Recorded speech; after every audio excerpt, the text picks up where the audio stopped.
ચાલો વિદ્યાર્થી મિત્રો, ફંક્શન એટલે કે સેક્શન સી નો ટોપિક જે છે એની અંદર આજે વિડિયો લેક્ચર 2 આપણે શરૂ કરીએ છીએ. તો તમે અત્યારે તમારી સ્ક્રીન ઉપર થિયરી જોઈ રહ્યા છો. એની અંદર આપણે ગઈકાલના વિડિયો લેક્ચરમાં જોયેલું કે સેક્શન સી ની અંદર ફંક્શનના ટોપિકમાં કઈ રીતે પૂછવામાં આવે છે એના એક્ઝામ્પલ આપણે જોયા હતા અને થિયરી તમે લખી લીધી હશે.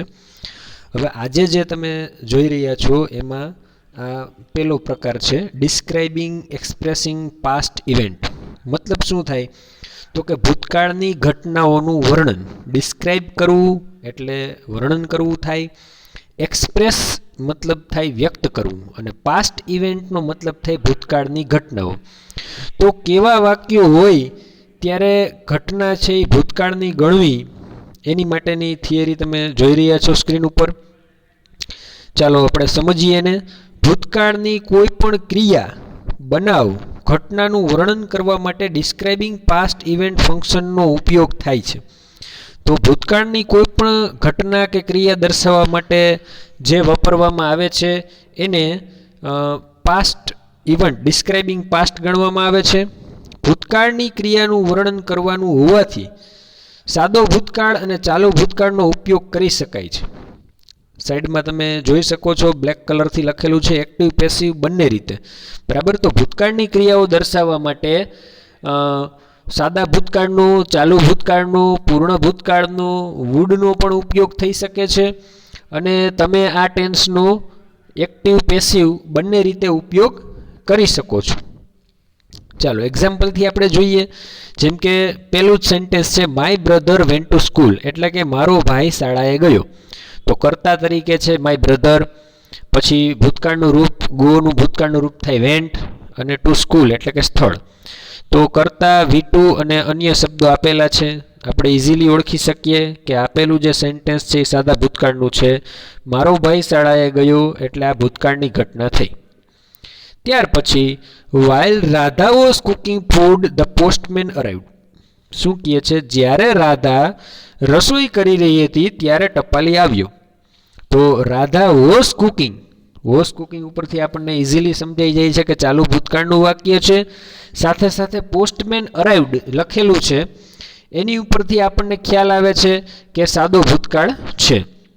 તો આ રીતે તમે આ જે બંને વાક્યો છે while Radha was cooking food the postman arrived, એટલે કે જ્યારે રાધા રસોઈ કરી રહી હતી ત્યારે ટપાલી આવ્યો, એ એક ભૂતકાળનું ઇવેન્ટ કહી શકાય, મતલબ કે ભૂતકાળની ઘટના કહી શકાય. ચાલો તો હવે તમે જોઈ શકો છો કમ્પ્લીટ ધ સેન્ટેન્સ જો કરવાનું થાય તો એની માટેની નીચે પ્રેક્ટિસ આપેલી છે. વેન આઈ કોલ્ડ હિમ, મતલબ કે જ્યારે મેં તેને બોલાવ્યો. તો જ્યારે મેં તેને બોલાવ્યો ત્યારે તે શું કરી રહ્યો હતો એ આપણે કહેવાનું છે અને ચાલુ ભૂતકાળમાં કહેવાનું છે. નીચે તમે આન્સર જોઈ શકો છો. When I cold him he was playing cricket, તે ક્રિકેટ રમી રહ્યો હતો. હવે એવું જરૂરી નથી કે તમે કમ્પ્લીટ ધ સેન્ટેન્સ આ એક્ઝામ્પલમાં બતાવેલું છે એ જ રીતે કરવું. તમે તમારી રીતે પણ કરી શકો. જ્યારે ડિસ્ક્રાઇબિંગ પાસ્ટ લખેલું હોય ત્યારે ચાલુ ભૂતકાળની અંદર તમે એવું લખી શકો કે હી વોઝ ડ્રિંકિંગ ટી, જ્યારે મેં તેને બોલાવ્યો ત્યારે તે ચા પી રહ્યો હતો. હી વોઝ રીડિંગ ધ ન્યૂઝપેપર, એમાંય લખી શકાય જ્યારે મેં તેને બોલાવ્યો ત્યારે તે છાપું વાંચી રહ્યો હતો. બરાબર. એટલે એવું જરૂરી નથી કે હી વોઝ પ્લેઇંગ ક્રિકેટ જ તમારે લખવું. બરાબર. He was reading the story book, એમાંય કહી શકો. He was eating an ice cream, તે આઈસ્ક્રીમ ખાઈ રહ્યો હતો, એમાંય કહી શકો. He was quarrelling with his sister, જ્યારે મેં તેને બોલાવ્યો ત્યારે તે તેની બહેન સાથે ઝઘડો કરી રહ્યો હતો, એમાંય કહી શકાય. બરાબર. તો કમ્પ્લીટ ધ સેન્ટેન્સની અંદર કોઈ લિમિટેશન નથી કે તમે આમાં આપેલું છે એવું સેન્ટેન્સ લખો, કોઈ ગોખણપટ્ટી કરવાની નથી. તમે તમારી રીતે સુટેબલ અને ટેન્સ બરાબર સાચવીને જાળવીને એને ગોઠવવા પડે. તમને એટલી ખબર જ હોવી જોઈએ કે વેન સાથે સાદો ભૂતકાળ હોય તો બીજું વાક્ય ચાલુ ભૂતકાળનું જ બનાવવું જોઈએ. જો તમે ચાલુ ભૂતકાળ સિવાયનું બીજું સેન્ટેન્સ બનાવો તો તમારું વાક્ય ખોટું ગણાય. ચાલો ત્યાર પછી પાસ્ટ ઇવેન્ટની અંદર કમ્પ્લીટ ધ સેન્ટેન્સ કરવાનું થાય એના બીજા એક્ઝામ્પલ જોઈએ. માય ફાધર એટલું જ લખેલું છે અને પછી ખાલી જગ્યા છે. બીજા એક્ઝામ્પલમાં જુઓ તમે. ત્યાર પછી નંબર 4 ઉપર અને બ્રેકેટની અંદર આપણને ઇન્સ્ટ્રક્શન આપેલી છે ડિસ્ક્રાઇબિંગ પાસ્ટ ઇવેન્ટ, મતલબ કે ભૂતકાળની ઘટના. તો my father worked hard in the office, તો આપણે વાક્ય પૂરું કર્યું. Worked hard in the office, મતલબ કે સાદા ભૂતકાળમાં વાક્ય પૂરું કર્યું. એવું જરૂરી નથી કે મારા પિતાએ ઓફિસમાં સખત કામ કર્યું એવું જ લખવું. તમે એમ લખી શકો my father ate all the rice, મારા પિતા બધા જ ભાત ખાઈ ગયા. My father went to his office, મારા પિતા છે એ ઓફિસે ગયા. My father wrote an essay, મારા પિતાએ એક નિબંધ લખ્યો.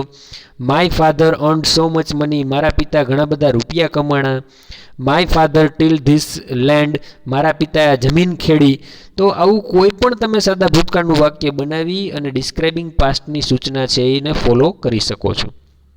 ત્યાર પછીનું જોઈએ ધ સ્ટુડન્ટ્સ, અને નીચે આપેલું the students were going to the classroom. વાક્ય પૂરું કરીને નીચે આપેલું છે સ્ટુડન્ટ લખેલું છે, પછી આપણે પૂરું કર્યું કે students were going to classroom, એટલે કે વિદ્યાર્થીઓ ક્લાસરૂમમાં જઈ રહ્યા હતા. તો એવું જરૂરી નથી કે તમે સ્ટુડન્ટ્સ લખેલું હોય તો were going to the classroom એમ જ લખો. તમે બીજું કંઈક સેન્ટેન્સ બનાવી શકો. Students were reading the story books, વિદ્યાર્થીઓ સ્ટોરી બુક વાંચી રહ્યા હતા. Students were doing an experiment, વિદ્યાર્થીઓ પ્રયોગ કરી રહ્યા હતા. Students were dancing on the stage, વિદ્યાર્થીઓ સ્ટેજ ઉપર ડાન્સ કરી રહ્યા હતા. Students were addressing the chief guest, વિદ્યાર્થીઓ ચીફ ગેસ્ટને સંબોધી રહ્યા હતા. તો આવું કોઈ પણ વાક્ય કે જે સ્ટુડન્ટ સાથે સુટેબલ હોય એવી કોઈ પણ ક્રિયા તમે બતાવી શકો છો ચાલુ ભૂતકાળની અંદર અથવા તો સાદા ભૂતકાળની અંદર. તો આવી રીતે સાદા ભૂતકાળથી કે ચાલુ ભૂતકાળથી કોઈ પણ વાક્ય પૂરું કરવામાં આવે તો એ વાક્યના પ્રકારને, એ વાક્યના ફંક્શનને ડિસ્ક્રાઇબિંગ પાસ્ટ ઇવેન્ટ અથવા તો એક્સપ્રેસિંગ પાસ્ટ ઇવેન્ટ કહેવામાં આવે છે. ત્યાર પછીના એક્ઝામ્પલમાં ખાલી નેબર લખેલું છે. તો નેબર શું કરી રહ્યા હતા? તમે ઘણી રીતે કહી શકો neighbour was helping us, neighbour પાડોશી એમને મદદ કરી રહ્યા હતા. Neighbour was singing a bhajan in the morning, સવારમાં પાડોશી ભજન ગાઈ રહ્યા હતા. Neighbour was making sweet dishes, neighbour છે એ સારી વાનગીઓ બનાવી રહ્યા હતા. Neighbour were planting the trees in the compound, neighbour છે એ કમ્પાઉન્ડની અંદર વૃક્ષ વાવી રહ્યા હતા. આવું કોઈ પણ સેન્ટેન્સ જે સાદા ભૂતકાળથી કે ચાલુ ભૂતકાળથી બનાવવું એને પાસ્ટ ઇવેન્ટ અથવા તો ડિસ્ક્રાઇબિંગ ઇવેન્ટ ગણવામાં આવે છે. ચાલો ત્યાર પછી તમે સ્ક્રીન ઉપર જોઈ રહ્યા છો expressing possibility, ability, allegation, necessity, મતલબ કે શક્યતા, એબિલિટી એટલે એબિલિટી એટલે શક્યતા, પોસિબિલિટી એટલે શક્યતા, સંભાવના, ઓબ્લિગેશન મતલબ કે ફરજ, અને નેસેસિટી એટલે કે જરૂરિયાત. તો ચાલો આ પ્રકારની સૂચના હોય તો વાક્ય કેમ પૂરું કરવું, એની થિયરી શું બનશે, એને એક્ઝામ્પલ આપણે હવે પછીના વિડીયોમાં જોશું. હવે તમે અત્યારે જે સ્ક્રીન ઉપર જોઈ રહ્યા છો આ બધી જ વસ્તુ તમારે તમારી ફેરબુકની અંદર વ્યવસ્થિત રીતે સારા અક્ષરે લખવાની છે. સાથે સાથે હોમવર્કની અંદર પણ આ જે પેજ છે એ તમારે એક વખત લખીને મોકલવાનું રહેશે. ચાલો, અને ઝૂમ વિડીયો લેક્ચરની અંદર આપણે આ બધા જ પ્રશ્નોની ડિસ્કશન થઈ ગઈ છે. આવા ઘણા બધા વાક્યોની આપણે આમાં પ્રેક્ટિસ પણ કરેલી છે. એટલે જે વિદ્યાર્થીઓ ઝૂમ અટેન્ડ નથી કરતા એ લોકો કોઈ વ્યવસ્થા કરી અને ઝૂમ લેક્ચર અટેન્ડ કરવા માંડે, જેથી કરીને આજે તમે આટલા એક્ઝામ્પલ જોયા પણ ઝૂમ લેક્ચરમાં તમે આવશો તો તમને આના કરતાં વધારે એક્ઝામ્પલ જોવા મળશે. જે વિદ્યાર્થી રેગ્યુલર ઝૂમ મિટિંગમાં આવે છે એ લોકોને આ ક્વેશ્ચન ખૂબ જ સહેલો લાગવાનો છે. બરાબર, તો ઝૂમ મિટિંગમાં આવનારા વિદ્યાર્થીઓ અને નથી આવતા એ બંને વિદ્યાર્થીઓ માટે જે કામ છે એ કોમન રહેશે. તમારે આ પેજની અંદર જે સૂચનાઓ લખેલી છે, જે દેખાય છે, એ બધી જ વસ્તુ તમારે ફેરબુકમાં ઉતારવાની છે અને સાથે હોમવર્કમાં એક વખત તમારા જે ટીચર હોય એને હોમવર્ક પેટે મોકલવાનું પણ રહેશે. ચાલો, તો હવે નવા વિડીયો સાથે આપણે ટૂંક સમયમાં જ મળશું.